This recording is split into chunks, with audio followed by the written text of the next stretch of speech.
Ayun.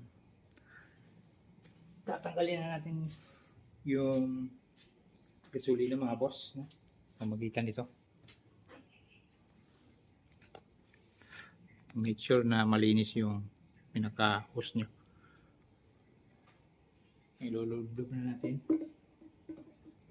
Yan. Tapos ipapump na rin natin. Iyon. Tinatanggal ko yung mga boss. Kasi nga magpapalit ako ng fuel filter.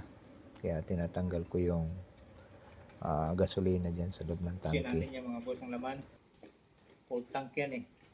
Yan, bumili pa ako ng pang pump yan sa gasolina. Mga 2 litro lang yan. 2-3.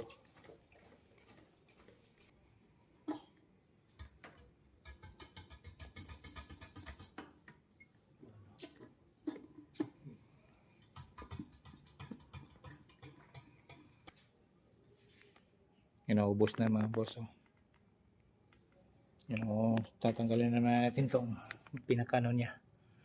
Siguraduhin na natin mga boss na kailangan naka-off yung susian niya bago natin tanggalin yung mga sensor niya.